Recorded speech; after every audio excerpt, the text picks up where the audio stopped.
오늘은요 윤창용 신한투자증권 리서치 센터장님과 함께 보도록 하겠습니다. 어서 오세요. 네, 안녕하십니까. 센터장님. 네, 반갑습니다. 제가 센터장님 실물로 뵙기는 처음인데 왜 여의도에 홍경민이라 하는지 딱 보니 뵙니까 알겠네요. 저도 알겠는데요. 네. 일주일 전에는 또 여의도의 손지창 김영렬 센터장이 나오셨고 네, 또 여의도의 차인표도 아시죠? 유진정권의 또 허재환 이사가 네. 은근히 또 그 차인표씨 있으시죠? 이미지가 나와가지고. 네네네. 근데 오늘 뵈니까 약간 가수 홍경민 아, 분위기로. 전혀 그렇지 않습니다. 저 지금 센터장 특집이 아니라 약간 유명 연예인 특집 약간 이런 느낌으로. 그러니까요. 네. 예. 우리 센터장님께서도 쭉 그동안 거시를 이렇게 짚어오시는 네, 네. 네, 그쪽이셨는데 네. 올 한 해는 진짜 매크로장이었습니다. 뭐 돌아보면 확실히 그랬던 것 같습니다. 네. 근데 내년까지도 조금 더 이어질 것 같아요, 그죠? 뭐 내년도도 일단은 뭐 침체에 대한 걱정이 계속적으로 있으니까요. 뭐 내년 역시나 매크로장에서 크게 벗어나기는 어려울 것 같다는 생각이 듭니다.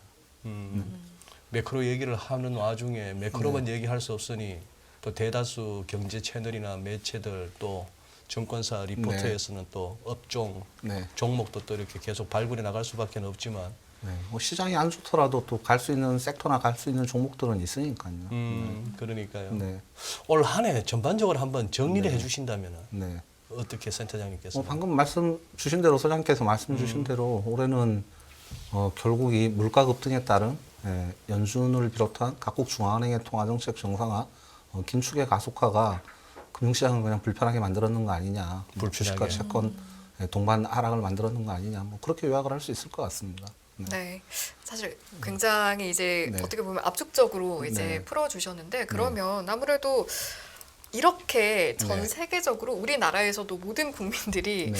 연준의 금리 인상 경로 하나하나를 또 네. 따지고 분석했던 적도 있었나 싶거든요, 그러니까요. 저는. 네. 그래서 이제 센터장님께서 돌아봐 주신다면 네. 이번에 금리 인상을 했던 어떤 속도라든지 네. 정도라든지 어떻게 네. 보셨는지도 좀 더 자세히 여쭤보고 싶어요. 뭐 그렇죠. 뭐 다들 많이들 회자하시지만 과거 이제 70년대, 80년대, 60년대, 70년대죠. 뭐 80년대 초반까지고 그때 2차, 1, 2차 오일 쇼크 이후에 가장 빠른 인플레이션 상승 속도였다라고 얘기를 하고요. 뭐 그에 따라서 통화정책 정상화 속도도 뭐 굉장히 빨랐다라는 거죠. 물론 금융위기 이전에 연준이 다큰 뽑을 때 1%까지 낮추고 5.25까지 올릴 때 베이비 스텝으로 전개를 했었었는데 그때에 비해서 지금 미국의 기준금리 상당히 높지는 않죠. 하지만 이번에 이제 인상하는 속도는 그때는 거의 2년, 3년에 걸쳐서 이제 진행을 했는데 이번에는 뭐 1년 만에 사실은 올해 연초부터 시작을 해가지고 네. 지금까지 거의 4%대, 뭐 이번 주에는 아마 4.5까지도 이제 갈 네. 속도고 예. 이런 속도가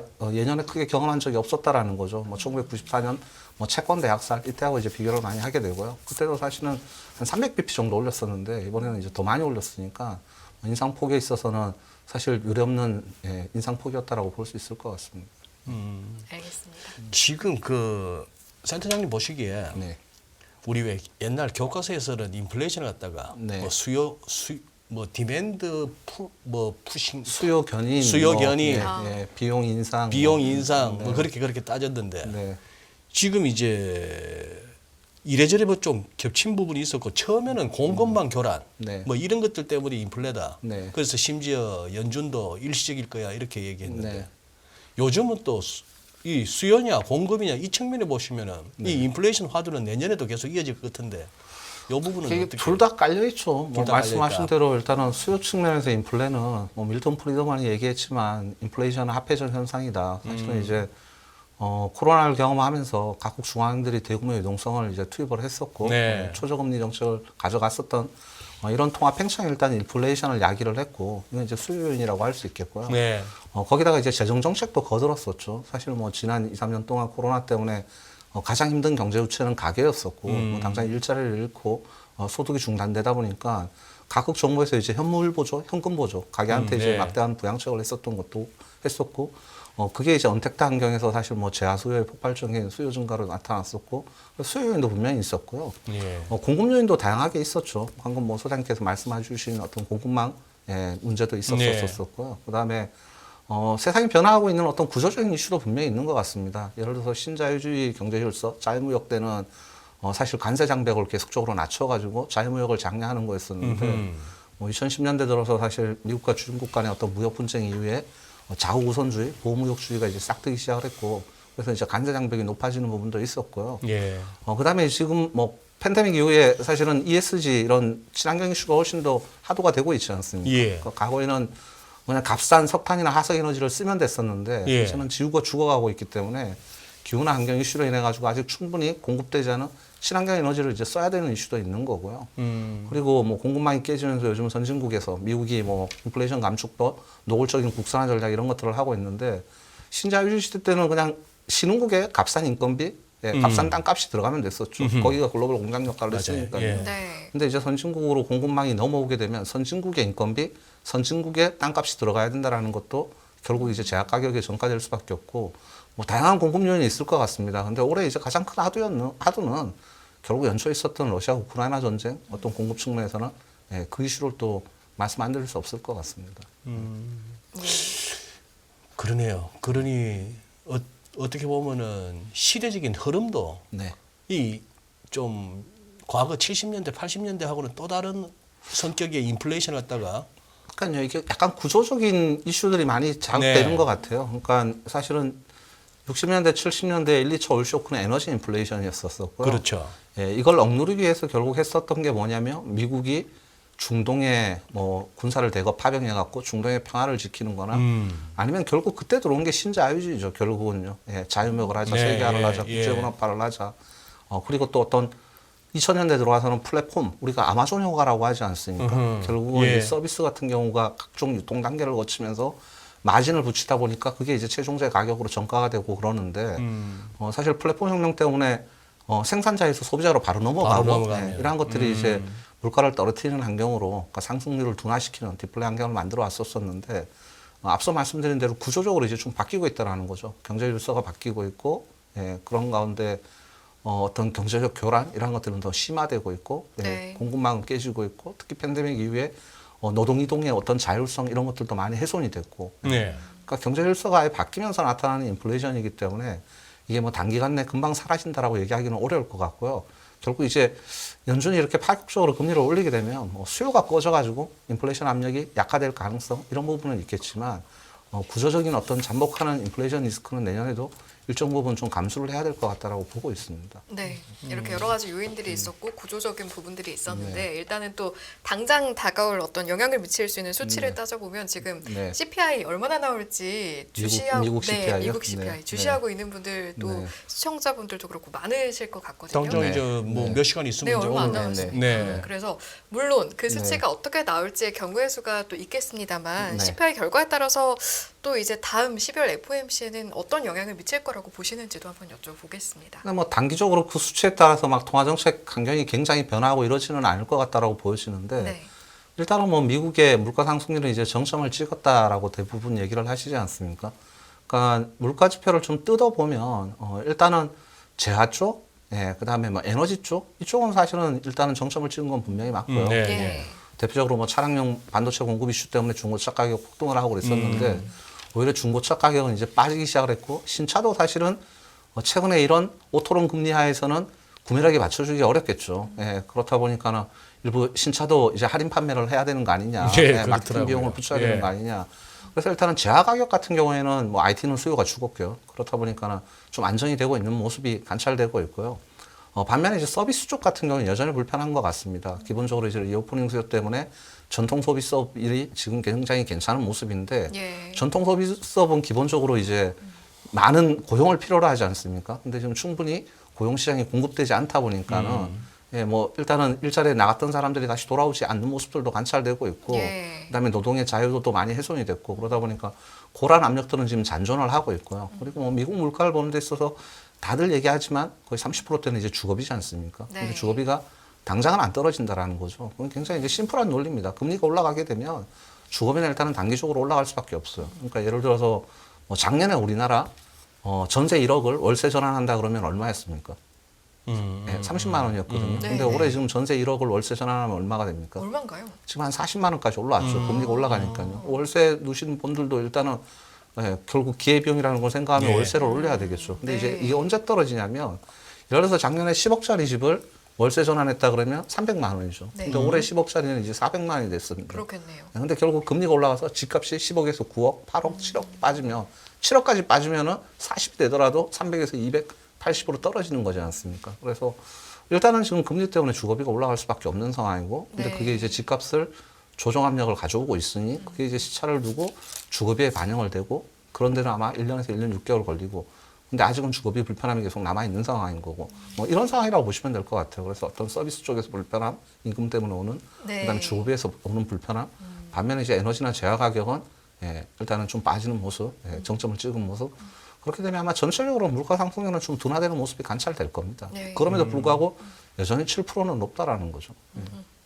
오늘 그런데 사실 우리 코스피 코스닥은 뭐 거의 하루 종일 개걸음 치다가 그냥 약보합으로 끝나고 네.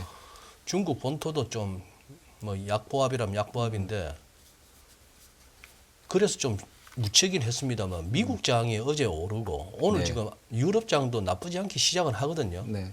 심지어 지난달에 보자 CPI가 전년비 그러니 9월 달께 8.2에서 10월 달에 7.7로 오면서 너무 훅 낮아져 가지고 네.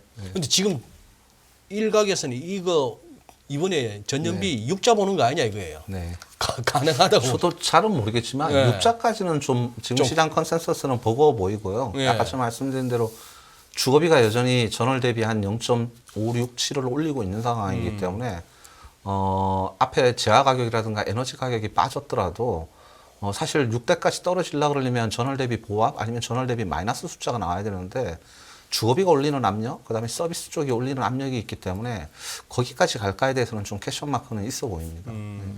그리고 저희 또 계속 이 인플레이션 논쟁 가운데 저 개인적인 어떤 의무는 네. 이게 지금 뭐 8자를 보다가 이제 7%대로 내려왔고 전년비 네. 이제 전월 비야 뭐 0.2냐 0.3이냐 0.4냐 갖고 이렇게 막 다투고 있습니다만 네. 설령 이게 6자까지로 6%대로 내려간다 손 치더라도 네. 그래도 1년 전보다 6%나 높다는 얘기인데 그렇죠. 네. 이게 그냥 높은 수치에서 이제 인플레이션 상승률 자체가 정점을 찍고 내려왔다 뿐이지 네. 인플레이션 자체는 인플레이션인 거잖아요. 그렇죠. 말씀하신 대로. 네, 네. 여전히 40년 이후에 처음 보는 숫자죠. 여전히. 40년 네. 이후에 올해는 봤지만 6%대도 음. 사실은 본 적이 별로 없다라는 거죠. 네. 제 얘기는 그것을 과연 시장이 마냥 호재로 삼을 수 있느냐는 얘기죠. 근데 요즘 시장은 good is bad, bad is good이라고 얘기하지 않습니까? 네. 뭐 경제 지표가 오히려 잘 나오거나 이렇게 되면 연준이 긴축 속도를 여전히 유지를 할 거야. 그래서 시장은 빠지고 오히려 경제 지표가 좀 안 나오게 되면 결국 연준이 원하는 대로 수요가 꺾이는 거니까 인플레이션이 둔화될 거야. 그러면 시장은 반등을 하고 이런 모습들이 좀 관찰이 되고 있습니다. 네. 네. 근데 뭐 제가 생각에는 계속 그렇게 되지는 않을 것 같습니다. 그러니까 결국은 뭐 주식시장으로 좀 국한해서 보자 그러면 결국 올해 주식시장은 이제 소위 말하는 기업들이 미래 벌어들이는 캐시플로우를 현가로 할인하는데 이 할인율이 시장에 굉장히 많이 영향을 줬었는데요. 그렇다 보니까 지금 good is bad, bad is good 같은 모습이 나타나는데 내년으로 가게 되면은 뭐 그거는 일단 상승률은 둔화되는 건 맞을 거고요. 연준의 네. 긴축은 이제 어느 정도 왔는 것도 맞을 거고요. 결국은 내년에는 기업들의 어떤 실적, 펀더멘탈, 기업의 기초 체력 이런 쪽에 좀 더 눈을 돌리지 않을까라고 저는 좀 보고 있습니다. 지금 그럼 신금투에서도 내년 전망 다 나왔을 뭐 네, 하셨을 네, 거고 네. 어떻게 뭐 미국하고 우리로 나눠서 보셨을 때 방금 말씀하신 그 실적 전망은 어떻게 보고 계세요? 상대적으로는 미국이 조금 더 여유는 있다라고 보여져요. 실적 측면에서? 네, 네. 물론 뭐 미국도 감익은 불가피할 것 같긴 한데 미국은 그래도 뭐 조금은 덜 할 것 같다는 생각은 들고요. 저는 한국이 조금 더 걱정스럽다라는 생각이 듭니다. 그러니까 내년에 이제 이런 얘기들 많이 하시죠. 유가도 이제 좀 빠졌고 예. 물질도 빠졌고 그럼 기업의 코스트 부담이 완화된 거 아니냐.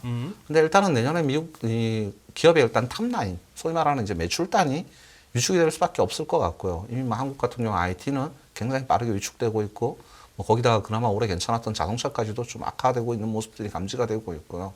일단은 대형주 가장 큰 산업 비중을 차지하는 이쪽 두 개가 별로 안 좋다라는 거, 탑라인이 안 좋다라는 건 분명히 불편할 거고 바텀라인 원가 쪽에서도 방금 말씀드린 대로 원자재나 물류 비용들은 좀 떨어질 수 있겠지만 우리가 기업들이 지난 3, 4년 동안 4, 5년 동안 사실 금융 비용이라는 걸 별로 걱정을 안 했거든요.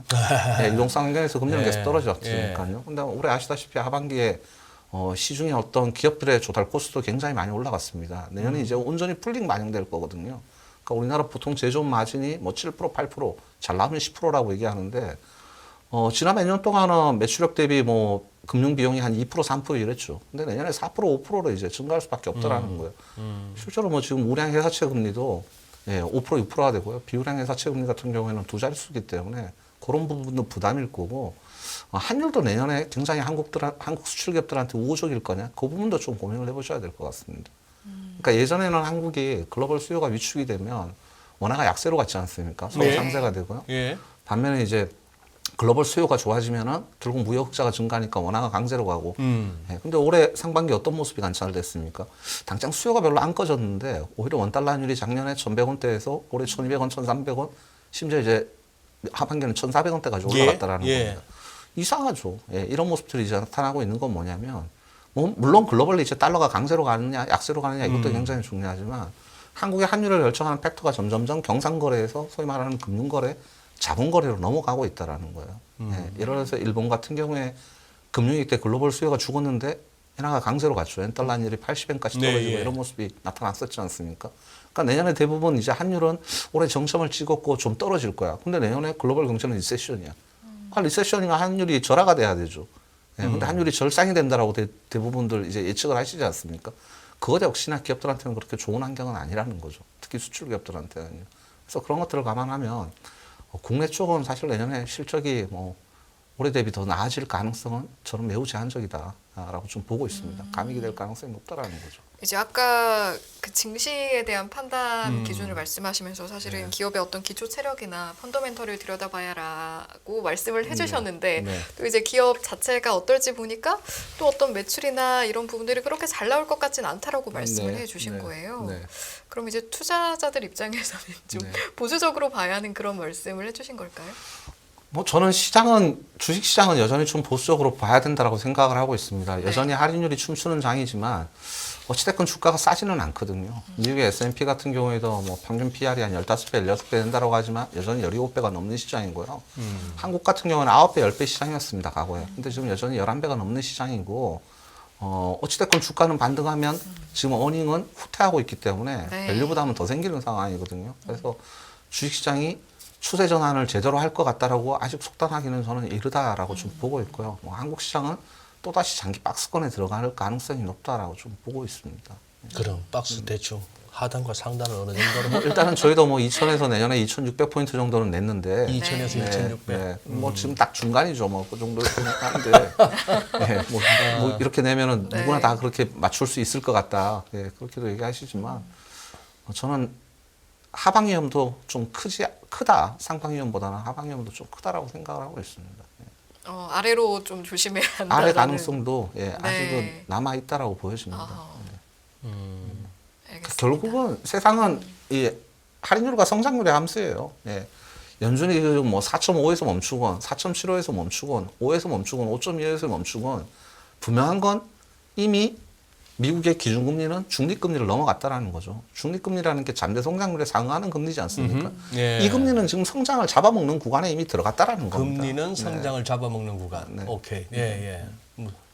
한국도 마찬가지죠. 한국도 뭐 기준금리를 3.25까지 왔는데 3.5에서 멈추건 3.25에서 멈추건 이미 한국도 중립금리가 2%대 중후반 정도인데 이 금리는 지금 성장에 불편한 구간에 분명히 있다라는 거죠. 근데 이 금리를 그러면 불편한데 경제가 위축될 것 같고 기업의 실적이 안 좋은데 바로 또 빠르게 낮출 수 있느냐. 그것도 지금 못한다라는 거죠. 인플레이션 안경이기 때문에.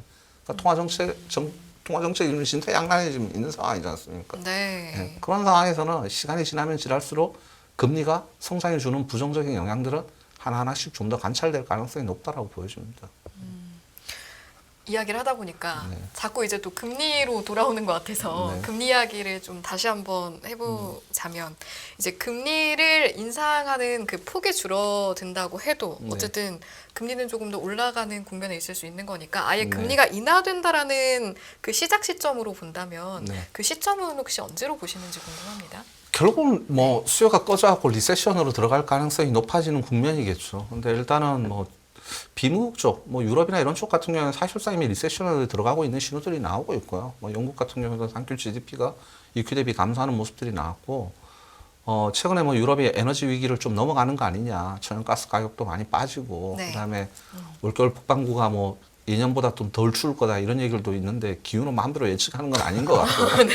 당장 내일부터 추워질 것 같은데 네. 오늘 눈 오고 나서 근데 어찌됐건 뭐 독일이나 동유럽 같은 경우에는 여전히 에너지 문제에 직면해 있고 에너지 배급제도 실시를 하고 있고 배급제를 한다라는 건 어찌됐건 소비나 생산이 원활하게 돌아가지 않는다라는 거거든요. 네, 그러면 유럽은 좀 안 좋을 수밖에 없을 것 같고 중국 최근에 이제 봉쇄 완화 기대감이 싹 트고는 있는데 네. 과연 얼마나 완화를 할 수 있을까? 뭐 완화를 한다 그러면 하겠죠. 얘네들 국가는요. 한다는 하겠지만 중국의 어떤 의료 시스템의 문제, 그다음에 뭐 얘네들이 소구 백신을 안 쓴다 그러면 뭐 속된 말로 중국 백신은 물 백신이다 이런 얘기도 하지 않습니까? 네, 그런 것들을 감안을 하면 그리고 중국의 어떤 지방 정부나 건전성 문제라든가 그다음에 중국의 어떤 주택 시장 문제 이런 것들은 만성적인 문제거든요. 그래서 중국의 업사이드도 그렇게 커 보이지 않고요. 남아 있는 건 이제 미국인데. 근데 미국 GDP도 사실 3, 4분기 GDP가 2, 4분기 대비 증가하기는 했는데 뜯어보면 투자는 이미 급냉하고 있습니다. 크게 감소를 했고요. 네. 네, 어디가 증가했느냐? 두 가지죠. 소비 중에서 미국은 GDP에서 68% 거의 70%가 소비고요. 네. 그 소비에 또 65%가 서비스입니다. 나머지 35%가 제하고요. 근데 이미 제한은 감소했습니다. 결국은 지금 서비스 수요 때문에 맞추고 있고요. 또 한 축은 수출이에요. 미국 GDP에서 한 10% 되는 수출이 결국 에너지 수출이죠. 유럽이 지금 미국 러시아 걸 못 러시아 갖다 걸못 쓰니까 쓰니까. 미국 걸 갖다 쓰니까. 근데 뭐 수출은 어떻게 에너지 수출은 어떻게 될지 모르겠지만 저는 결국 미국의 서비스 수요도 내년 상반기에서 어느 하반기로 넘어가면서 좀 꺼질 가능성이 있다라고 보여집니다. 그러니까 서비스가 지금 리오프닝 때문에 뭐 집중되고 있고 그다음에 미국 가계가 현물 보조, 현금 보조를 받았는 어떤 저축 여력이 있기 때문에 계속 되고는 있지만 네. 불편하거든요. 네, 물가는 여전히 높은 수준이고 아까 전에 말씀드린 대로 금융비용은 워낙 많이 올라갔고 이미 주식이라든가 주택 가격은 YOY로 빠졌고 소위 말하는 네거티브 웰스 이펙트 구간에 들어갔고 그래서 서비스 수요가 꺼지는 시점에서 결국 리세션이 올 가능성이 높다라고 보고 있고요. 그렇게 되면 중앙은행이 리세션 컷 이제 해야 되는 거 아닌가 고민을 하겠죠. 네, 빠르면 뭐 내년 연말, 내후년으로 넘어가면 이제 그런 고민을 할 건데 네. 안타까운 건 과거에는 경기 침체가 오게 되면 리세션 컷을 좀 강하게 할 수 있었죠. 근데 지금은 그렇지 못한다라는 거죠. 하더라도 굉장히 파격적으로 통화하나 정책을 하기가 어렵다라는 겁니다. 왜? 아까 전에 말씀드린 대로 구조적인 인플레이션 리스크가 있고 여전히 가행 유동성 공급의 후유증이 남아있다라는 거죠. 즉 내년에 연준이 뭐 피벗을 한다, 뭐 속도 조절을 한다, 금리를 멈춘다. 그래도 다들 뭐는 계속 할 거라고 생각을 하십니까? 양적 기축, QT라고 얘기를 하지 않습니까? QT, 예. 그 방향은 크게 바뀌지 않을 거라는 거죠. 북을 워낙 많이 늘려놨기 때문에 결국 증권을 매각해갖고 시중에 유동성을 흡수하는 이런 기조들은 바뀌지 않은 상황에서는 그 연준의 어떤 리세션 컷이 시장에 굉장히 단비 호재를 줄 거냐, 뭐 경제 부의적 반등을 만들 거냐, 저는 만만치 않을 거라고 좀 생각을 하고 있습니다.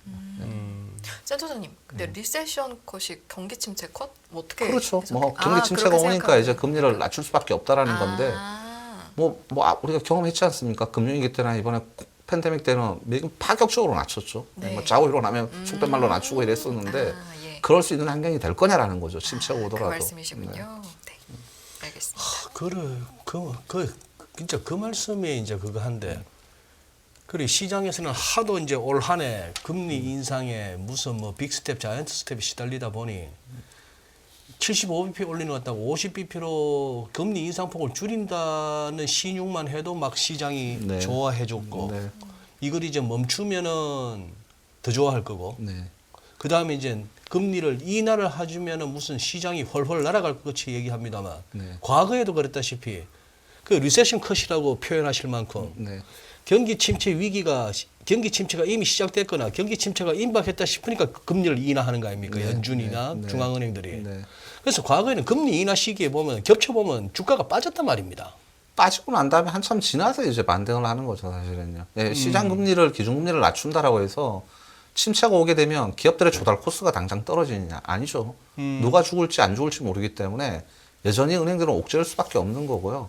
그러니까 지금 같은 모습인 것 같아요. 최근에 이제 정부가 한국의 단기자금 시장이라든가 회사채 시장에 문제가 생기다 보니까 미시적 대응은 하고 있죠. 근데 거시적 대응은 못 하지 않습니까? 뭐 금리를 파격적으로 낮추고 유동성을 공급하고 이러지는 못하고 일정 부분 여유가 있는 아니면 뭐 산업은행이나 아니면 이쪽을 동원해갖고 정부 기관을 동원해서 그 문제가 있는 어떤 핀셋 대응을 하고 있죠. PFL, VCP나 이런 것들을 매입을 하고 있는데 어찌됐건 정부가 좀 대응을 한다고 하니까 그나마 가장 안전한 자산이 국채부터 사죠. 아, 저기 캐리가 굉장히 예. 높아졌는데 예. 저건 사도 되겠네. 그 다음에 그래도 안 망할 거, 은행채는 안 망할 것 같아. 뭐 한전채는 안 망할 것 같아. 이런 것들을 이제 건드리기 시작하는데 아직 그 온기가 기업들한테까지는 못 넘어가고 있죠. 근데 만약에 내년에 기업 실적이 악화되면은 그런 문제가 다 사라질까요? 괜히 캐리 높다라고 해갖고 건드렸다가 이 기업이 망할 수도 있는 상황이 벌어질 수도 있거든요. 예, 그렇기 때문에 금리를 낮춘다라고 해서 시장이 금방 반등하는 건 아닙니다. 그런 위험들까지 하나하나씩 시장에서 자정작용을 통해 갖고 얘도 안 망해. 얘도 좀 매입을 해. 그럼 금리 떨어지겠죠. 예, 얘도 매입을 해. 떨어지겠죠. 얘도 매입해. 떨어지겠죠. 이 통화정책이라는 게 결국 시차를 두고 파급 효과를 줘야 되는 거고요. 그때까지는 시장이 추세적으로 반등을 한다라고 얘기하기도 만만치는 않은 거죠. 그러니까 2008년 금융위기를 한번 보시면 돼요. 당시에 금융위기 왔을 때 연준이 금리를 뭐 뚝뚝뚝 떨어뜨려갖고 제로까지 낮췄었죠. 근데 이제 미국 시장이 2008년 8월, 9월이 바닥이었느냐? 그렇지는 않거든요. 예, 결국은 2009년 초로 가서 AIG나 CT까지도 망한다. 리먼 브라더스 사태에서. 근데 2009년 3월에 이제 미국이 그때 뭘 했냐면 양적 완화를 하고 미국 재무가 타프라는 걸 했거든요. 네. 예, 양적 완화라는 건 결국 시장에서 제일 문제가 생겼던 모기지 동화증권을 연준이 직접 매입을 하겠다라는 거였고요. 타프라는 건 결국 정부의 공적 자금을 투입을 해갖고 망할 것들 안 망할 것들 갈라주겠다. 결국 구제금융을 지원을 해주겠다. 그때부터 이제 시장의 어떤 불확실성, 그다음에 어떤 시장의 신뢰가 생기면서 반등을 할 수 있었던 거거든요. 결국 시간이라는 건 걸린다라는 거고 어찌됐건 경제가 침체에 오게 되면 뭐 정부의 정책에 기댈 수밖에 없어요. 근데 그 기대는 속도가 과거처럼 굉장히 공격적으로 시장이 원하는 만큼 강하게 올 거냐 그거에 대해서도 아까처럼 말씀드린 대로 좀 의문감을 가져야 될 거라고 저는 좀 보고 있습니다. 확실히 우리 윤창용 센터장님도 이제 거시를 쭉 해오신 분이다 보니까 이 매크로 오래 해오신 분들한테 지금 같은 상황에서 달달한 얘기는 나오기가 힘든 거는 저도 짐작을 했습니다. 지금 무슨 뭐 부품한 얘기 당장 뭐 해만 바뀌면 이번 FOMC만 잘 넘기면 CPI만 좀 낮아지면 무슨 뭐 고생 끝 행복 시장 이걸 갖다 기대한 건 아닌데 센터장님 생각보다 그래도 저 정도면 완곡하게 말씀하시는 거지만 강도가 센 거예요. 여러분들 아직 고생길이 좀 남았대 이 말씀인데 한국을 좀 더 저는 많이 걱정을 하고 있습니다. 한국 지금 말씀하신 중에 그 지난번 그 레고랜드 사태 났을 때 그때 분위기는 해넘기기 전에 어디 여의도에서 정권사 어디 한두 군데 나잡아질 줄 알았습니다. 지금 자금시장 경색 좀 많이 풀렸나요? 2주 전부터 실제로 PFA, BCP부터 매입을 하고 이러면서 조금 완화되고 있어요. 완화되고 이번 주 들어서는 이제 CP 금리도 좀 떨어지는 모습들이 감지가 되고 있고요. 그러니까는 안 망할 것부터 좀 대응을 해주니까 이 금리면은 좀 사도 될 거 아니야? 사도 될 거 아니야? 그래서 이제 자금들이 들어가니까 조금 완화되는 모습들은 관찰되고는 있습니다. 근데 여기서 이제 계속 안정이 되느냐 모르겠습니다. 저는 내년으로 가서 경제가 더 나빠졌었을 때는 또 이런 위험 요인들은 또 다시 불거질 가능성이 있다라고 보여집니다. 예를 들어서 뭐 건설사 같은 경우에 저 문제가 완전히 해결되려고 그러려면 결국 분양이 돼야 되죠. 그래서 이제 대금이 들어와야 되죠. 그래야만 모든 것들이 이제 해결될 수 있는 거죠. 프로젝트 파이낸싱 조달했던 것들을 해결할 수 있는데 분양이 안 되면 답이 없는 거거든요. 그리고 어찌됐건 간에 롤오버를 하는 과정에서 그 조달 코스트는 더 올라가는 상황이고요. 만기는 연장이 됐을 뿐이고요. 그리고 건설사의 비용들은 여전히 계속적으로 올라가고 있고요. 건축 비용들은요. 그런 것들을 좀 감안을 하면 다 끝났다. 이제는 해결이 될 거다. 이렇게 얘기하는 건 분명히 문제는 있을 것 같다라고 보여지고요. 다만 한 2주, 3주 전부터 정부가 정책 대응을 하면서 지금 단기적으로는 조금씩은 안정을 찾는 모습들은 감지는 되고는 있습니다. 그러면 단기적으로는 안정이나 장기적으로 봤을 때는 아직 어떤 판단을 할 수 있는 부분은 그렇죠. 아닌 것 같다는 말씀이세요? 여전히 위험 요인들은 도사리고 있다라고 보여집니다. 이게 마음이 편해지는 이야기는 지금 계속해서 못 듣고 있는데. 그러니까 한국이 문제인 것 같아요. 한국이. 사실은 우리나라. 미국 같은 경우에는 가계부채도 이 2008년 9년 금융위기가 가계부채죠. 모기 서프라임 사태죠. 근데 미국은 이후에 가계부채도 딜해버리지는 했어요. 근데 한국은 가계부채도 계속 늘려놨고요. 한국이 지금 더더욱 이제 미국하고 다른 것 중에 하나는 저는 인구 오너 쓰기에 지금 매우 가파르게 들어가고 있다는 게 가장 큰 문제인 것 같아요. 그 부분을 우려 깊게 보시는 한국의 내수 산업은 옛날에 한국은 내수만 가지고도 성장을 하니까 기업들이 굳이 수출을 안 하고도 내수만 타겟으로도 성장할 수 있는 여건들이 있었습니다. 근데 이제 한국은 인구 오너 쓰기에 굉장히 빠른 속도로 들어가고 있지 않습니까? 그러면 실제로 내수만 가지고는 이제는 성장할 수 있는 기업은 없다라고 봐야죠. 네. 예, 기업이라는 게 뭐 1년 하고 말 건 아니니까요. 네. 20년, 30년을 가지고 운영을 한다고 그러면 그게 이제 일단 한국 경제의 큰 문제일 거고요. 그다음에 제조업을 위협하는 요인도 많습니다. 한국이 뭐 신자유주의 시대 대표적으로 이제 이 글로벌 자유무역 과정에서 수혜를 받던 국가라 그러면 지금의 보호무역은 불편하고요. 거기다가 이제 미국은 한국이 잘하는 반도체나 2차 전지까지 들어오라라고 네. 얘기를 하고 있고 예. 중국은 이제 한국의 어떤 경쟁 국가가 돼버렸고요. 거기다 최근에 일본 같은 경우에도 뭐 제조업 인건비는 한국보다 더 싸졌고 심지어 엔화 약세, 원화 약세보다 더 강하게 전개가 되고 있고 그리고 일본 같은 경우에는 노골적으로 이제 제조업 리쇼어링 전략 이런 것들을 외치고 있고 네. 이런 것들을 감안을 해보면 한국 경제는 만만치 않은 어떤 상황에 직면해 있는 거 아닌가라고 좀 보여집니다. 말씀하신 걸 보니 이제 국제사회 안에서 우리나라가 처한 상황까지 따져봐도 네. 조금 우려해야 될 부분이 많다라는 분석이세요. 네, 네. 알겠습니다. 아니 아까 전에 저 센터님 말씀하신 중에 환율 관련한 부분을 조금만 더 좀 깊이 있게 한번 들어보고 싶은데 그 전에 지금 오늘 관세청 발표가 원래 들어서 12월 10일까지 무역 수지 누적으로 474억 6,400만 달러 거의 뭐 500억 달러에 가깝네요. 네. 이 수치 오랜만에 봅니다. 이런 적자 규모. 그러니까요. 근데 내년에 뭐 원자재 가격이 좀 떨어지면 사실 올해 원자재 가격 때문에 그렇게 이제 무역 적자가 났다라고 하지만 사실 그게 다는 아니지 않습니까? 그러니까요. 예? 수출 쪽에서 우리가 제일 잘하는 반도체 가격이 예, 빠졌으니까요. 예. 근데 내년에 그렇다고 해서 반도체 가격이 빠르게 반등할 거냐? 뭐 아시다시피 지금 IT는 수요가 다 죽었습니다. 예. 근데 이 수요가 금방 살아날 거냐? 예, 사실 작년 하반기까지도 IT 수요는 셌었고요. 예. 비대면 환경 과정에서. 근데 올해 들어오면서 일단 수요가 집중됐었다 보니까 꺼지는데 내년에 그러면 IT에 교체 수요가 들어올 거냐? 근데 IT 디바이스의 어떤 기술력 향상 때문에 스마트폰도 과거에는 2년마다 교체하다 이제 3년, 4년으로 교체 주기가 느려지고 있거든요. 그런 과정에서 그럼 가격이라도 반등을 시키려고 그러려면 뭘 해야 되냐면 반도체 생산 업체들이 공급을 같이 줄여야죠. 재고를 빨리 소진을 해야죠. 네, 예. 근데 최근에 이제 어떤 모습들이 좀 감지가 되고 있냐면 삼성전자는 공급 축소를 하지 않겠대요. 나머지 플레이어들은 다 줄이는데 뭘 그러게요. 하느냐. 네. 우린 좀 치킨 게임을 해보겠다. 이참에 플레이어를 하나 더 줄여야 되는 거 아니냐. 예, 뭐 이런 고민들도 하고 있는 거죠. 기업 입장에서는요. 물론 굉장히 좀 위험한 얘기일 수도 있겠고 삼성전자 입장에서는 별로 달가운 얘기, 제가 이런 표현을 하는 게 달가운 얘기가 아닐 수도 있는데 네. 실제로 그런 모습들도 일부 감지가 된다라는 겁니다. 그러면 한쪽에서는 공급을 안 줄이겠다 그러는 건 가격 바운딩이 그렇게 쉽지가 않아요. 네, 원자재 가격이 떨어졌다라고 하지만 우리의 대표적인 반도체 가격이 이렇게 빠지고 있고 이런 상황이기 때문에 무역 적자가 빠르게 해소될 거냐? 뭐 많지는 않죠. 네, 그렇게 보입니다. 그럼에도 불구하고 내년에 원화가 좀 절상될 거라고 생각하시는 분들의 대부분 공통점은 뭐냐면 미국도 안 좋아지니까 미국이 이제는 금리를 올리는 게 아니라 낮춰야 되는 어느 시점에 오게 되면 결국 미일 금리 차가 벌어지면서 사실은 달러 강세, 다른 통화의 약세가 전개됐는데 달러도 좀 약해지지 않겠냐? 그럼 반대 통화들이 좀 강세로 가지 않겠느냐? 이런 컨셉인 거죠, 지금. 그런 차원에서 내년에 1,400원대 위로 가는 것보다 이 1,300원 아래쪽으로 보는 시각이 더 많다 이 말씀인데 거기 그러면 결국 네.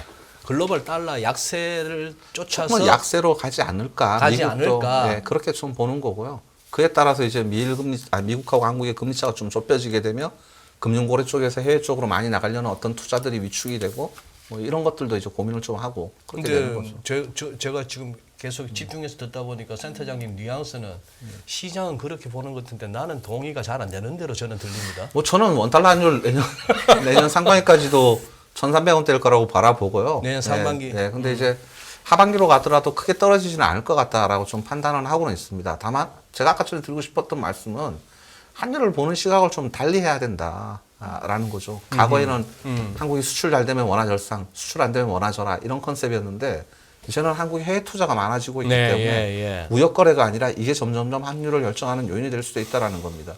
우리가 대표적으로 이런 표현들을 많이 쓰지 않습니까? 뭐 어떤 글로벌리 크레딧 리스크가 발생했어요. 굉장히 큰 문제가 발생했어요. 예. 그러면 안전자산 선호 때문에 엔화가 강세를 보였다라고 얘기를 하지 않습니까? 예. 만약에 세상이 망할 것 같은데 달러하고 엔화 있으면 뭐 가지시겠습니까? 달러 가져야죠. 그죠? 알죠. 근데 엔화가 강세라는 건 누구 대비 강세라는 겁니까? 달러 대비 강세라고 쓰는 거거든요. 네. 그렇게 언론에도 많이 쓰지 않습니까? 말이 안 되는 거죠. 예, 달러를 가지셔야 되는데. 근데 사실은 거기에 안전자산 선호는 제가 보기에는 미국 국채예요. 그러니까 세상이 망할 것 같으면 전 세계에서 가장 안전한 미국 달러인데 그중에 국채는 이자가 있으니까 미국 국채를 사는 거죠. 그럼 미국 국채 가격은 올라갑니다. 그럼 미국 금리는 떨어지죠. 일본 금리는 미국보다 낮아요. 예, 얘네들은 저축국, 얘네들은 부채 국가이기 때문에. 네. 그럼 미일 금리차가 좁혀지죠. 그럼 일본에서 뭘 합니까? 일본은 과거에 무역 흑자를 통해서 해외 투자를 워낙 많이 해놨지 않습니까? 네. 세상에서 순대외 자산이 제일 많은 국가예요. 근데 와타나베 부인들이 뭘 하냐면 금리차 보고 갔었는데 이제 엔캐리 트레이드를 청산을 하는 거죠. 예, 그렇게 해서 자국 단위 가져와서 예, 달러를 버리고 엔화를 다시 살려고 하니까 엔화가 강세를 보이는 겁니다. 그러니까 거기에 안전자산 선언은 미국 국채 때문에 국채를 너도나도 살려고 하니까 미국 금리가 떨어지면서 미일 금리차가 축소되고 그래서 캐리 트레이드 청산이 일어나고 그렇다 보니까 달러 대비 엔화가 더 강해진 이걸 얘기하는 거거든요. 그러니까 제가 드리고 싶은 말씀은 뭐냐면 한국도 자꾸 이런 식으로 바뀔 가능성이 있다라는 겁니다. 단순히 무역 수지, 경상 수지가 환율을 결정하는 게 아니라 한국도 지금 해외 투자를 최근 10년 동안 엄청나게 많이 해놨지 않습니까? 대외 채권국이죠. 예, 우리도 채권국인데 좀 아쉬운 건 주식 일변도라는 거죠. 주식 비중이 훨씬 좀 높다라는 거죠. 예, 수학 개미 운동, 뭐 네. 해외 직접 주식 진짜? 열풍 이런 네, 것들이 네. 직구 열풍이 많이 불었었지 않습니까? 맞습니다. 근데 그걸 뭐 바닥에서 잘 잡았으면 참 좋은데 예, 그렇지 않은 그러니까요. 것들이 좀 아쉽기는 한데 네. 그래서 이제 환율을 결정하는 팩터가 점점 이쪽으로 바뀔 거다 이런 얘기를 말씀을 좀 그러니까 드리고 싶어요. 말씀하시는 거에서 저희가 이제 좀 염두에 둬야 할 것은 앞으로 환율을 결정하는 요인이 전통적으로 우리가 생각했던 그 어떤 경상 단순히 수출이 네. 여기가 아니라는 거죠. 달라질 것이고 뭐 달라지고 있는 부분이 보인다는 네, 말씀이세요. 그렇게 말씀 좀 드리고 싶어요. 알겠습니다. 네. 지금 우리 하는 지금 우리 3.25 맞습니까? 네, 네. 이번에 그러면 4.5가 되면은 이제 1.25% 포인트, 125bp. 125bp 예, 예. 격차가. 근데 우리 이창용 총재 발언을 봐서는 우리 잘하면 3.25에서 멈출 수도 있을 것처럼 말씀하시는 것 같던데. 뭐 지난번 금통위 회의록을 까보면 네. 일단은 이창용 총재는 빠지시고 요 부분에는 뭐 한국의 통화 정책도 좀 더 이창용 총재님이 뭐 어찌됐건 글로벌 스탠다드에 있었다 보니까 그런지 모르겠는데 좀 더 예. 친절해지는 것 같아요. 그래서 저번에는 친절해진다. 표현이 재밌네요. 맞아요. 네. 친절해지셨어요. 6분의 금통위 위원들 당신은 빼고 그중에서 뭐 말씀하셨지 않습니까? 일단은 한 분은 멈추자라고 얘기를 한 것 같고 그다음에 네. 뭐 3분 정도는 3.50, 그다음에 한 2분 정도는 3.75까지 가야 된다. 뭐 이런 스탠스였었는데 모르겠습니다. 한 번 정도는 더 있을 것 같다는 생각은 들어요. 예, 뭐 내년 초에 한 번 정도는 더 있을 것 같다라는 생각은 드는데 멈출 준비를 좀 하고는 계시는 것 같습니다. 근데 그게 이제 한국의 고유의 문제가 미국보다도 더 많이 발생했다라는 거죠. 예, 뭐 단기자금 시장 교란, 회사채 시장 교란. 근데 이게 이제 우리는 아까처럼 말씀드린 대로 가계부채나 부동산 시장의 어떤 버블, 예, 그다음에 가계부채 계속적인 증발, 네. 예, 이런 고질적인 문제가 더 크기 때문에 예, 결국 이제 고민을 할 수밖에 없는 거 아닌가라는 겁니다. 알겠습니다.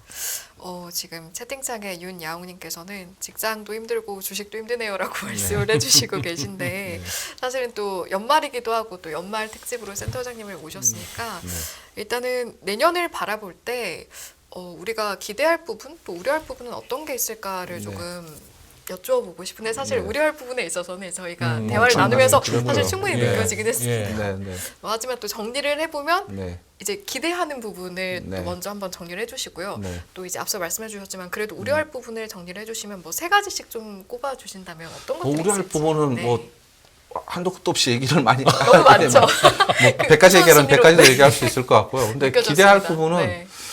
모르겠습니다. 뭐 많아 보이지는 않습니다. 많아 보이지는 않는데 어찌됐건 간에 지난 2년 동안 글로벌 공급망 충격이 오면서 소위 말하는 전통 산업들은 별로 가인 투자를 하지는 않았어요. 네, 그리고 지난 몇 년 동안 구조조정도 계속적으로 했었고요. 그러다 보니까 어떤 전통 산업들이 내년 내후년으로 가면서 뭐 친환경 이슈라든가 이런 것들 때문에 인프라도 해야 되고 하니까 그런 기대감들 좀 있기는 합니다. 근데 네. 굉장히 인프라라든가 어떤 전통 산업의 수주가 공격적으로 나올까에 대해서는 저도 퀘션 마크는 있어요. 왜냐하면 거기도 결국 금리 함수이거든요. 예. 네. 예. 금리 어차피 그 사람들도 이제 이 조달 코스트에서는 본격적으로 수주를 할지 의구심이 들기 때문에 근데 어찌됐건 그런 기대가 좀 하나 있을 수 있을 것 같고요. 그다음에 두 번째로는 뭐 운 좋게 다양한 공급 충격 때문에 발생했던 인플레이션 리스크들이 좀 빠르게 뭐 완화가 된다. 뭐 러시아 우크라이나 전쟁도 빠르게 끝나고 그다음에 어찌됐건 간에 뭐 노동 이동의 자유도도 좀 완화가 되고, 예, 그리고 뭐 중국의 어떤 봉쇄 조치가 빠르게 풀려갖고 중국의 수요가 진작이 되고, 네. 뭐 이렇게 되면은 조금 나아지지 않을까라는 생각도 좀 들고요. 지정학적 리스크가 해소가 되면 또 네, 괜찮아지는 그리고 뭐 부분이 있을 중국 거다. 같은 경우에도 뭐 봉쇄를 풀고 수요를 진작을 좀 더 공격적으로 네. 하겠다. 뭐 이런 것들이 좀 나오게 되면 그래도 경제가 뭐 굉장히 크게 위축되지는 않지 않을까 이런 기대들도 좀 해볼 수 있을 것 같고요. 그나마 미국 경제가 그래도 예, 사실은 과거의 어떤 문제들은 미국에서 만들어졌는데 네. 미국의 펀더멘탈이 남들보다는 좀 낫다라는 것도 저는 좀 비빌 언덕이지 않을까라는 생각도 하고는 있습니다. 그 비빌 언덕을 좀 어떻게 활용할 수 있을까요? 네, 근데 이제 네, 네. 자기가 자기 거를 자기 땅에서 만들겠다라고 하고 이러는 것들이 이제 점점 좀 불편해지고 있는 거죠. 네. 예, 과거에는 그냥 맞아요. 우리의 비빌 언덕은 소비요, 빚내갖고라도 쓸게 이거였었는데 이제는 예, 내 땅에서 내 물건을 만들어서 쓸게. 이거는 이제 우리나라 경제한테는 불편해지고 있는 거고요. 그래서 틈을 안 주려고 하니까요, 점점. 네. 그런 것들이지 않을까 싶습니다. 아니 저기 그리고 센터장님, 네. 우리가 지금 연준만 오늘 밤에 CPI가 나오고 내일 이제 FMC 하고 네. 모레는 22. ECB, 네. 그 뱅크 오브 잉글랜드 그리고 스위스 중앙은행까지 네, 네, 지금 영국이 3%, 네, ECB가 2%, 네. 스위스 지금 0.5인가요? 그 정도 되는 걸로 알고 있는데 야들이 마이너스 0.25 하다가 마이너스 스위스 프랑이 하도 강하니까 네. 마이너스 금리까지 갔다가 네. 야, 이 인플레이의 0.5%라니. 그러면 지금 분위기로 봐서는 ECB나 BOE도 같이 50bp 하는 거 아닙니까? 지금 뭐 22도 좀 더 올려야 될 거고요. 예, 뭐 BOE도 말씀하신 대로 좀 올려야 될 거고요. 근데 얘네들도 이제 미국보다 경제가 더 빠른 속도로 악화될 가능성이 이제 보인다라는 게 계속적으로 통화정책 당국자들한테는 고민일 겁니다. 예, 고민이긴 할 건데 올려야죠. 아직은 네, 좀 더 올릴 수밖에 없을 겁니다. 올렸을 때 환율의 영향은 어떻게 줄 것 같습니까? 같이 올려대면. 그 요즘 역환율 전쟁이다 뭐 이런 예, 얘기도 예, 하지 예. 않습니까? 예. 네, 하고 있는데 결국은 뭐 어찌됐건 간에 달러가 워낙 강했었으니까 미국의 통화 정책에만 포커스가 맞춰졌으니까 근데 이제는 남들 미국 이외 애들이 올리는 거에 대해서 좀 주목이 되고 이러니까 굉장히 강한 강달러가 나타나고 이러기는 좀 쉽지는 않을 것 같다라고 생각은돼요. 네, 오히려 올해 상반기까지는 오로지 미국 쪽에만 시선이 갔으니까요. 근데 이제는 남들도 보조를 맞추기 때문에 뭐 통화 정책이 외환 시장에 주는 어떤 이펙트들은 많이 좀 약화된 거 아니냐라는 생각은 드는데요. 다만 이제 과거에 비해서 구조적으로 좀 더 달러가 강할 수밖에 없다라는 생각은 분명히 듭니다. 예를 들어서 신자유주의 때는 미국이 돈 풀어서요. 신흥국은 거의 다 공장 역할을 하면요. 미국의 달러가 신흥국에 가고 넘쳐났기 때문에 네. 예, 신흥국 통화는 강세, 원달러 환율은 900원대까지 떨어지고 금융위기 전에 예. 이런 모습이었었는데 지금은 선진 자본들이 신흥국에 와고 공장지으로도 안 오고요. 예. 예, 지네들 뭐 미국도 4,400명이 오히려 지네들이 또 좋은 기업들을 가지고 있다 보니까 지네들 내에 머물러 있고요. 예. 심지어 신흥국조차도 미국을 투자하고 있습니다. 저희도 미국을 가고 있고 예, 그런 모습들이 네. 관찰되고 있기 때문에 과거에 비해서 달러는 좀 더 강할 수밖에 없다. 장기적으로 그렇게 보는 게 좀 맞지 않을까 싶습니다. 알겠습니다. 사실 이 1년의 모든 분석들을 저희가 함께 해보고 여쭤보고 했던 것이 이제 함께 해주신 시청자분들도 내년에는 좀 더 투자를 잘해보리라 이런 다짐으로 또 함께 해주시고 있으실 것 같아서 네. 그럼 앞으로 이제 내년에 이제 우리가 투자를 한다고 했을 때 자산 배분 전략 차원에서는 좀 어떤 전략이 유효하다고 보시는지도 궁금하고 네. 하우스 뷰도 좀 여쭤보고 싶기도 하고요. 네. 근데 뭐 앞으로 한 4년, 5년의 사이클을 보면 이 금리 수준은 잘 안 올 것 같아요. 네. 다시는 이런 정도 네, 수준은 없을 이런 것이다. 금리는 참 네. 못 볼 것 같다라는 생각이 들어요. 물론 뭐 채권, 네, 뭐 회사채 쪽은 볼 수도 있겠죠. 망할 것 같으면 또 신용위험이 올라가니까요. 근데 뭐 소위 말하는 뭐 개인들이 리테일이 요즘은 채권도 쪼개서 사고 이러기는 하지만 예. 저기 안 좋은 채권까지 건드리는 경우는 많지는 않지 않습니까? 예, 예. 그렇다 보니까 이 금리 수준은 못 볼 것 같다 앞으로. 네. 물론 최근에 이제 채권 시장 좀 달렸죠. 국제 시장 같은 경우에는. 예. 그래서 저는 여전히 좀 채권 우위의 전략을 가져가는 게 맞다라고 좀 판단을 하고 있습니다. 캐리를 보고 예, 뭐 리테일에서는 그러니까 개인 투자자들은 네. 여전히 좀 채권 쪽으로 가는 전략이 맞다라고 채권 생각을 하고 쪽으로. 있고요. 네. 주식은 아까 전에 말씀드린 대로 당장은 싸다라고 보고 있지는 않습니다. 예, 그래서 뭐 좀 대응을 하더라도 끊어 사는 게 맞다라는 생각이 좀 들고요. 모르겠습니다. 내년에 뭐 예를 들어서 한국하고 미국하고 주가 상승률을 비교를 했었을 때 한국보다 미국이 저는 높을 것 같기는 해요. 만약에 반등을 하더라도. 예, 근데 내년에. 뭐 그로 인해 갖고 원화가 예를 들어서 강세 달러가 약세로 가면 사실 환율까지 비교하면 뭐 비슷하거나 뭐 이럴 수도 있기는 한데 네. 긴 관점에서 봐서는 뭐 한국 사람이 한국을 사자라고 얘기를 해야 되겠지만 저는 해외 투자가 좀 더 답이지 않을까라는 생각을 하고 있습니다. 네. 야, 저만 하더라도 네. 지난번 그 우리 여의도 금융투자협회 불소홀에서 있었던 공개 방송 때, 네네, 저희 콘서트. 공개 방송 때 그 3부에 박세익 대표하고 네.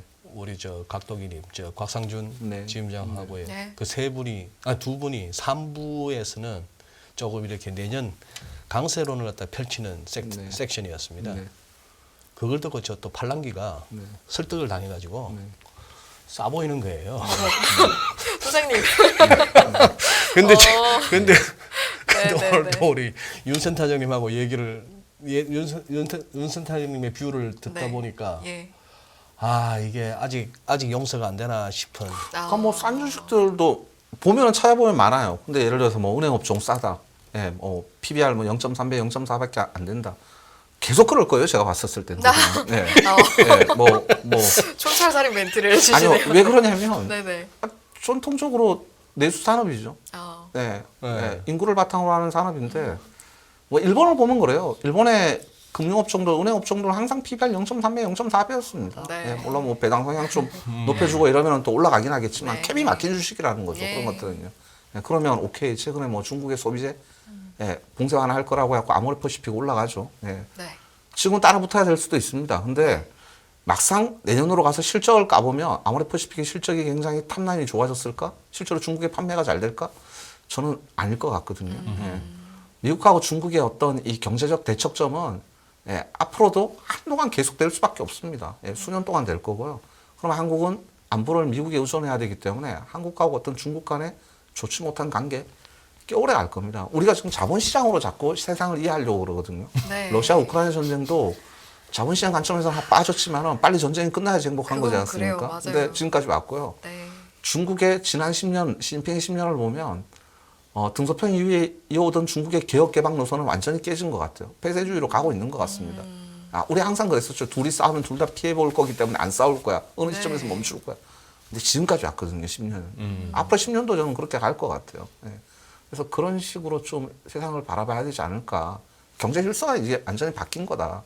신자유주의 때는 선진국은 빚내고 중국에 물건 공급했기 때문에 상해 종합 지수가 6,500을 갔죠.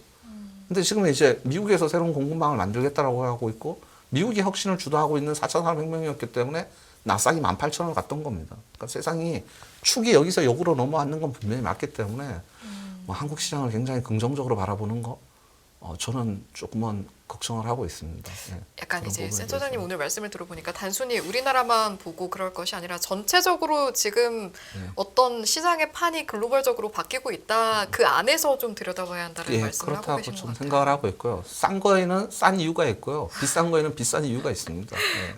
네. 싼 거에는 싼 이유가 있고. 그 테슬라는 왜 그렇게 비쌌다가 요즘 왜 이렇게 싸졌죠? 거기가 그렇게 싸졌나요? 아직도 비쌉니다. 비싸죠. 와우. 네. 오. 시장 대비로는 여전히 월테플 비싼데요. 네. 훅 들어오셨습니다. 네. 네. 맞아요. 테슬라 관해서는 다들 여러 가지 이야기가 많더라고요. 아직도 네. 비싸다. 지금이 기회다. 네. 일단은 아직도 비싸다라고 근데 또 비싼 거는 말씀을 비싼 이유가 있으니까요. 해주셨고. 네. 딴 이유 있습니까? 사람들이 헷가닥 한 거죠. 뭐. 사람들이 헷가닥 해가지고 무슨 뭐. 그러니까 수급 기반도 되게 좀 약한 게 걱정스러워요. 그러니까 지금 뭐 기댈 수 있는 게 어떤 뭐 퇴직연금 시장이라든가 예, 이런 것들에 대해서 자꾸 기대를 할 수밖에 없고 소위 뭐 어떤 개인 투자가들의 수급 기반이 굉장히 약화됐죠. 그러니까 예를 들어서 뭐 리테일 쪽에 돈이 많으신 분들은 굳이 그렇게 리스크를 안 지죠. 근데 이 금리가 매우 땡큐거든요. 몇 년 동안 본 적이 없다 보니까 그쪽으로 계속 들어가는 거고요. 네. 소위 말하는 MZ세대들 이제는 펀드는 필요 없어. 내가 직접 살 거야. 근데 아쉽게도 다 털렸죠. 지금 뭐 암호화폐로 다 털렸고 뭐 연끌도 했고 뭐 이런 상황이다 보니까 전반적으로 수급 기반이 많이 약한 상황입니다. 지금. 최근에 어쨌거나 이 빠지다가 조금 올라와도 또 두드려 맞고 또 옆으로 빌빌 기고 하는 이 장이다 보니 그래도 뭔가 컨텐츠는 계속 만들어야 되는 또 정권업계이기도 하고 뭐 경제 채널 유튜브다 보니까 계속 뭔가를 만들어내는데 그래 찾다 찾은 게 그래도 2차 전지 뭐 아니면 반도체 뭐 이 정도예요. 2차 전지는 올해 많이 갔다가 최근에 이제 조정을 보이고 있는 상황이고요. 네. 보이고 있는 상황이고 반도체는 일단 한국이 제일 잘하는 거니까 예, 미래는 계속 있죠. 네. 예, 있는데 뭐 실적은 당장은 좋아지기는 어려운 상황인 것 같고 그렇죠. 그래서 뭐 제일 잘하는 거는 당장 망하지는 않으니까요. 어찌됐든 간에. 망하지는 예, 않으니까. 그래서 뭐 시장이 조정을 볼 때 제일 잘하는 걸 그래도 좀 들고 가면 물론 그게 뭐 주도주가 될지 어떻게 될지 모르겠지만 그래도 주식 관점에서 좀 더 낫지 않겠느냐라는 생각은 듭니다. 네. 연간 전망 준비하시면서 이렇게 네. 우리 애널리스트나 이코노미스트라고 이렇게 뭐 여러 번 네. 뭐 미팅도 하시고 하셨을 텐데 네. 그때 이렇게 좀 센터장님 보기에 네. 저 좀 말되는 논리 같다. 네. 저쪽이 그나마 조금 이 와중에 네. 부가 있으면 싶은 데가 있었나요? 많지는 않더라고요. 근데 이제 더 나빠지지는 않을 것 같다. 뭐 이런 것들 네. 좀 있어. 네, 어. 네, 네. 예를 들어서 뭐 한국전력 올해 진짜 적자 심각했는데 어. 여긴 더 나빠지지는 않을 것 같다. 근데 내년도 맹적자일 것 같긴 하다. 뭐 이런 것들은 있을 거고요.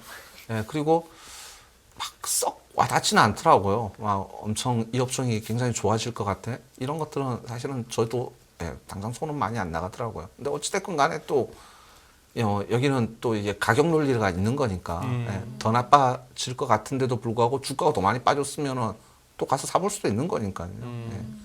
근데 썩 섹터 중에서 뭐 좋아지는 섹터들은 그렇게 많이는 안 보였습니다. 이제 그 완곡하게 말씀해 주시는 거를 제가 해석해서 느끼다 보면 느낀다고 하면 네. 우리나라보다는 저희가 이제 해외로 내년에는 기회를 찾아야 되는 부분처럼 저는 그러니까 한국이 해석되긴 제조업으로 했는데요. 먹고 살았다 그러면 네. 일단은 뭐 제조업의 원가 경쟁력도 많이 쇠퇴가 됐고 물론 제조업 계속 잘해야 되겠죠. 예, 이 땅에서 투자 일어나려고 그러려면 정부가 원천 기술 안 빼나가게 하려고 그러려면 진짜 다양한 혜택도 줘야 될 거고요. 뭐 네. 그렇게 해서 이 땅에서 투자가 일어날 수 있는 토양을 만들어 주기도 해야 되고 하는데 뭐 그거 단기적으로 안 되면은 그래도 우리가 성장을 못하면 남들 성장하는 걸 투자해서라도 가져와야 되죠. 뭐 그게 이제 일본 국가라는 컨셉인 거고요. 그래서 대외자산이 그렇게 많은 거고요. 네. 예, 그래서 우리가 성장 못하면 우리 바깥의 성장을 좀 향유할 수 있는 방법, 그동안 제조업을 통해서 쌓아놨는 어떤 저축을 가지고 그런 것들에 대한 고민도 계속 있어야 될 거라고 보여집니다. 네. 센터장 그리고 그거는 어떻게 보세요?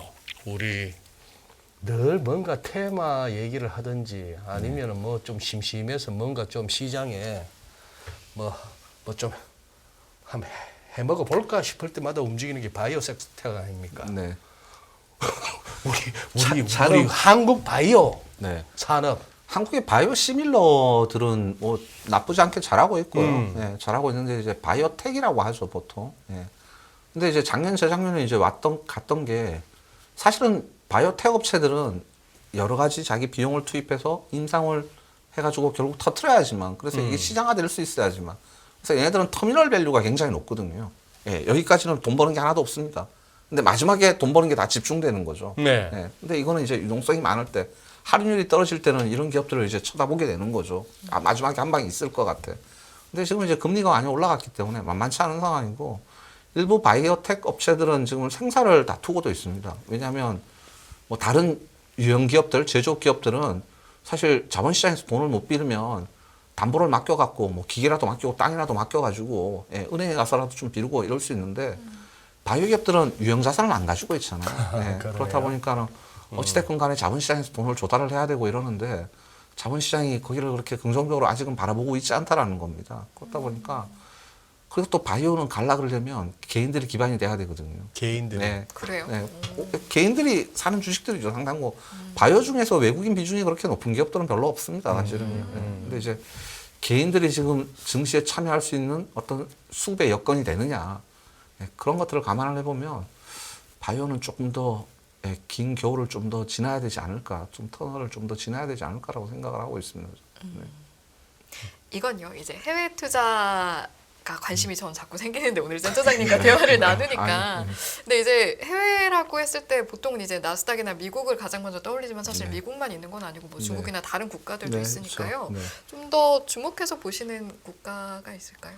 뭐 저는 일단은 미국이 좀 그래도 맞다라는 미국, 생각을 가지고 네. 있고요. 그리고 뭐 사실 우리가 그쪽은 별로 안 쳐다보는데 저도 그쪽은 기업이 얼마나 있는지 잘 모르겠어요. 네. 근데 뭐 미래 이런 경제 질서에서는 인도 경제 이런 쪽을 좀 주목을 하자라고 요즘에 생각을 하고 있고요. 인도가 가져오시는 장표들 보면 수치가 조금 기대되는 수치들이 많아요. 매크로 수치는 좋습니다. 근데 네. 그냥 경제 일서도 인도는 나쁘지 않을 것 같아요, 미래. 왜냐하면 지금 패권 다툼이잖아요. 예. 러시아하고 중국이 전략적 돈반자 격상 관계를 통해갖고 네. 있고요. 그리고 또 미국하고 유럽이 과거에는 유럽이 미국에 대항하기 위해서 경제 공동체를 만들었지만 지금 이제 같이 묶어 있고. 예.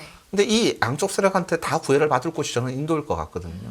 예, 중국하고 인도가 국경을 맞대고는 있지만 네. 인도라는 시장을 버릴 수는 없고 내년에 뭐 시진핑이 3차 1대1로 포럼도 한다라고 하고 있는 상황이고요. 뭐 러시아는 지금 서방에서 에너지 제재 당하고 있는 것들 다 중국이나 인도에서 팔고 있고. 네. 근데 여기도 버릴 수는 없죠. 미국이 아무리 국산화 전략을 한다라고 해서 미국의 1인당 GDP 6만 불, 7만 불인 국가가 옷, 신발, 가방, 장난감을 만들 수는 없습니다. 근데 그 과거 중국이 만들어줬지만 네. 중국도 이제 1인당 GDP가 거의 15,000불에 오고 있는 상황이거든요. 그럼 그거 누가 만들 거냐? 저는 인도지 않을까, 남아시아 국가지 않을까 싶어요. 인구도 많고. 인도가 지금 1인당 GDP가 한 2,000불에서 3,000불인데 네. 중국이 2001년에 WTO라는 세계 무역 질서에 가입을 할 때 1인당 GDP가 1,000불에서 2,000불 국가였거든요.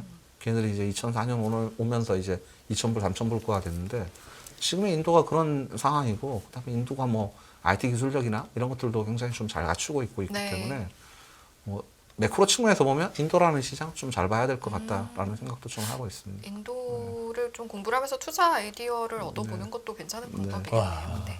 말씀하셨어요. 인도 네. 센서스 지수 차트 한번 띄워보니까 어때요? 와이고 어질어질하다 이거. 차트가요. 모르겠습니다. 저도 좀 네, 저도 주가를 잘 안 봐서요. 소장님이 띄우셔서 네. 봤는데요. 아니 제가 월요일 너무 많이 올라가는 건 또 부담일 것 같긴 한데. 월요일 방송 자료에 제가 다시 한번 컨펌을 해보니까 네. 최근 3년간 그래 왜 3년간을 제가 따졌나 하면은 그래 2019년 이맘때 네. 오죽하면 코비드 19입니까? 네. 2019년 이맘때 우한 폐렴 그러다가 네. 저쪽에 기분 나빠하신다 우한자 쓰지 마라 했던 때가 네. 이 무렵인데 네.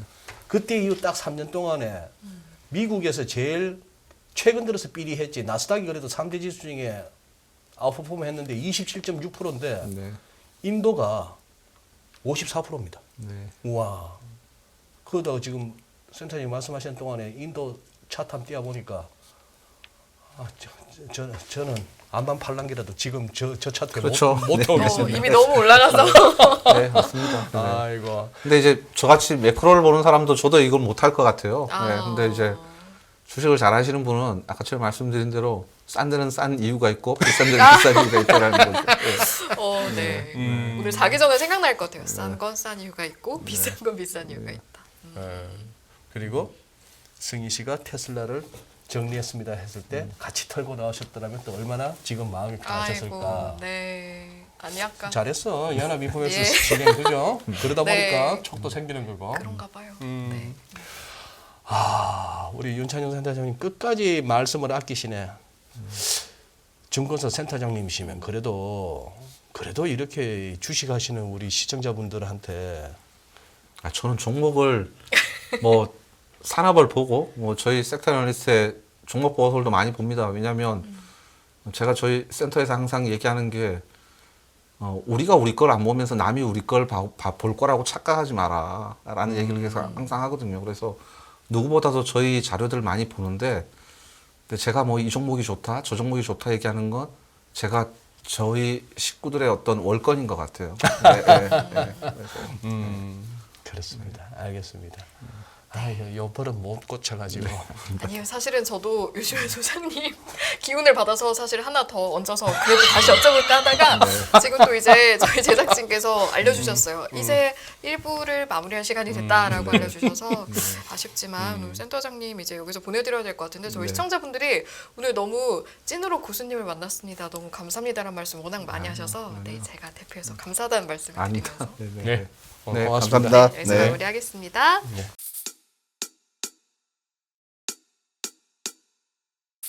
지금은 현명한 지혜가 필요한 시점입니다.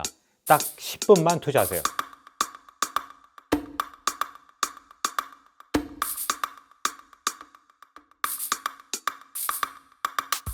제 영혼을 갈아 넣었습니다.